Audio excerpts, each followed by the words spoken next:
going on, guys? This is Red Bull Tanker, and welcome to another video segment of going through some of the rules of Operation Unthinkable. So, yep, the last video was not the last one, so today we're going to go over, or for this video, we're going to go over the NATO recruitment chart and what are technically neutral nations in this game. Okay, so the pure neutral nations in this game are really only Saudi Arabia and Switzerland. Outside of that, Sweden, Finland, Spain, Portugal, and Turkey can enter the game.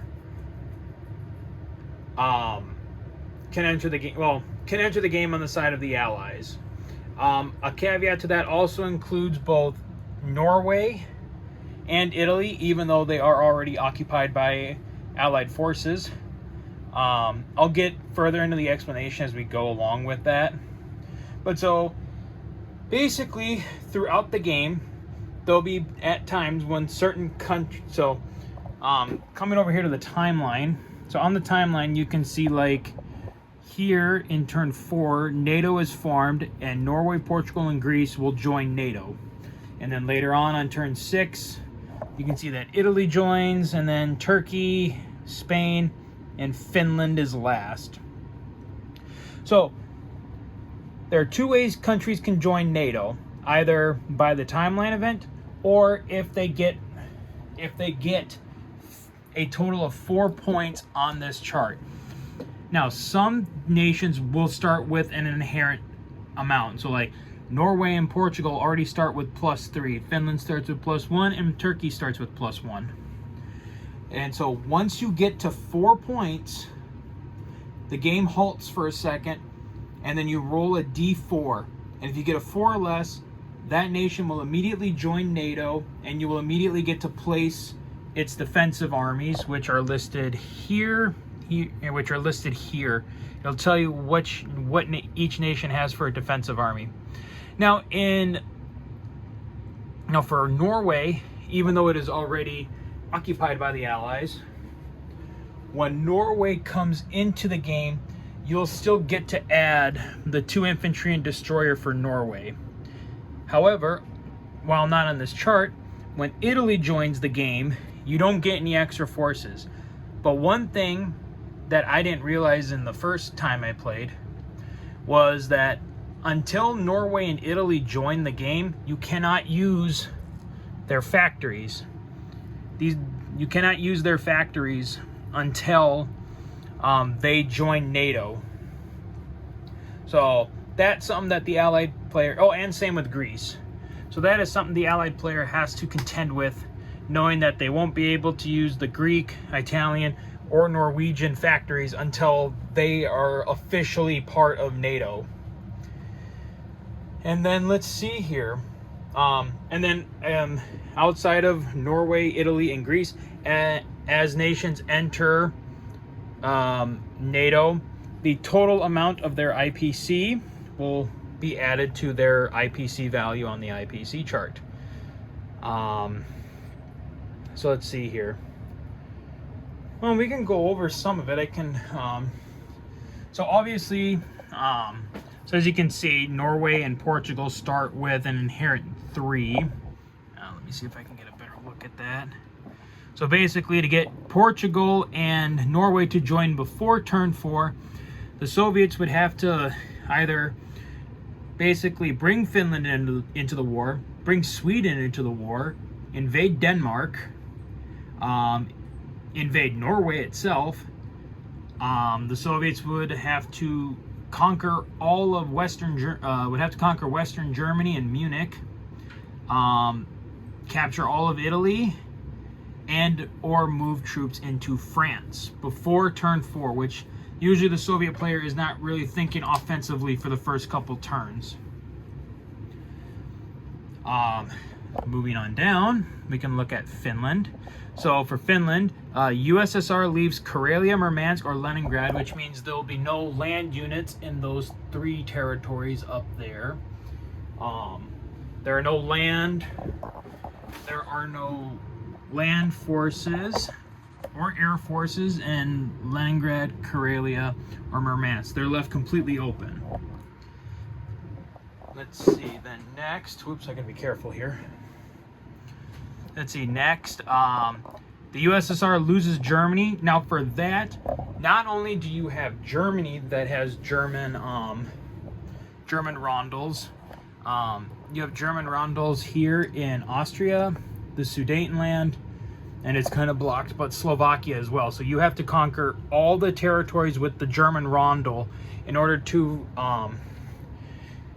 facilitate getting USSR loses Germany. USSR loses Poland, so that would be all the Polish anything with a Polish rondel. Now, one thing, my map had a misprint. Going back to Germany quick. So my map had a misprint, and there is supposed to be a territory of East Prussia that is also a German territory.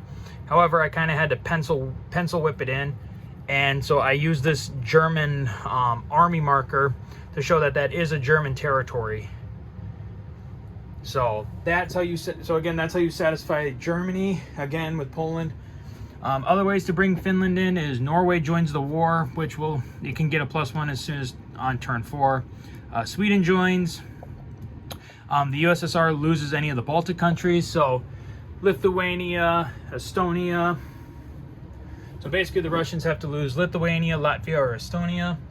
And then finally, the Allies land in northern Russia, which is basically anything along the coast for sea zones 3 and that far sea zone up there. Anything along there will satisfy that contingent. Okay, going down to Sweden. For Sweden to join early, and they start off with a 0, so you have to maintain 4 of these at a time. You have Finland joins, Norway joins, the Soviets invade Denmark, Germany falls to the Soviets,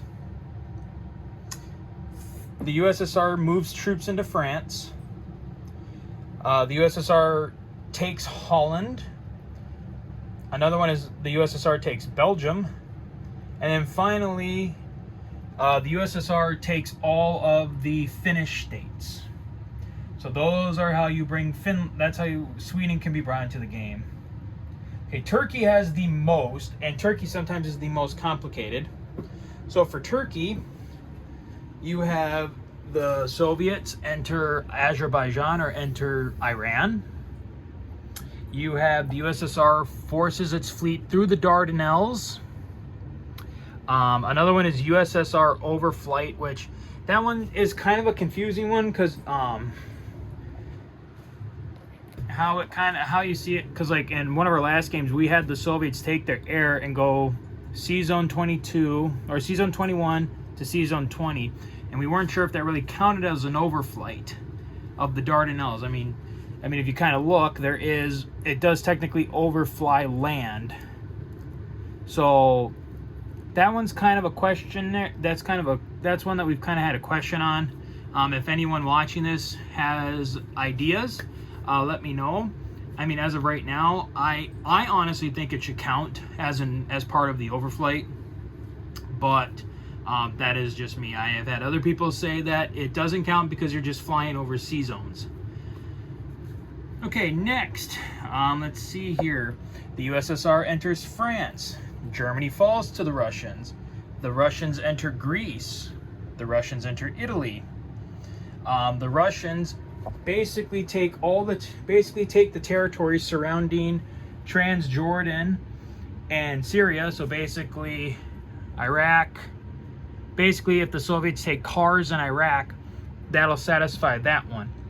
Now, there are some things that can happen that can give Turkey a -1 towards joining, which means instead of Turkey, say the Allies do something, Turkey goes from a +1 to 0.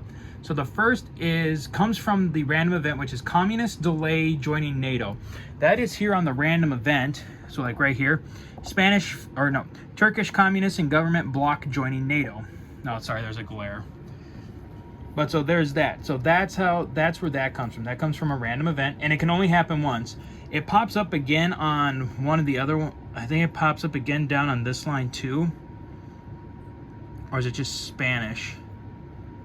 Yeah, I think it's just Spanish communists. I don't think the Turkish one pops up again.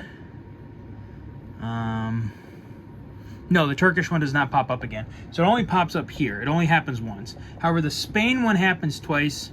And I think for Spain, it's... that's different. Because I feel like that... Looking at Spain quick, I think they're missing a block because they only have the communist delay. They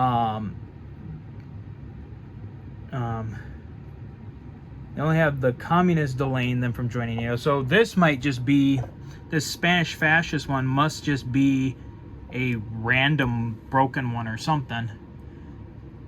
But anyways, all right, so going back to Turkey. So the Allies unfortunately rolled the random event for the communists in Turkey. The next one is the Allies themselves force the Dardanelles, or the Allies overfly Turkish territory, or like I said, how I'm playing, or the Allies overfly the Dardanelles.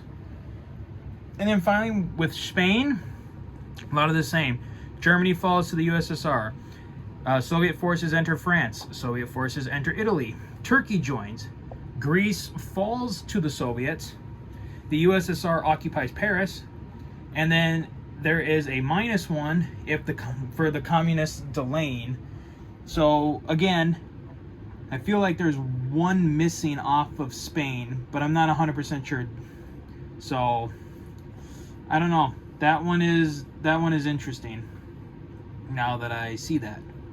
Okay, so that is pretty much the NATO chart.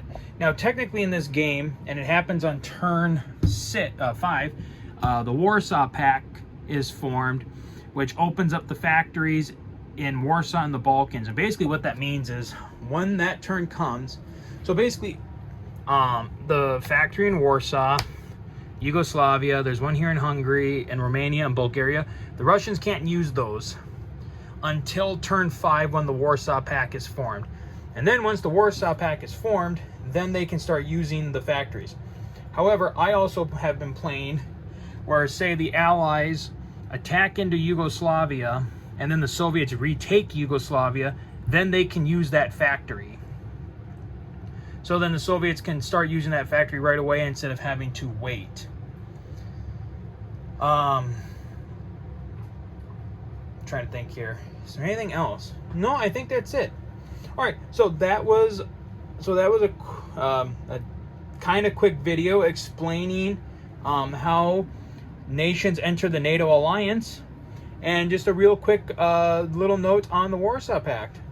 All right, so that is it for this video. I think next I'll do a video covering all of the random events and just trying to explain them a little bit. So that's it for now, and until always, guys, as always, take care.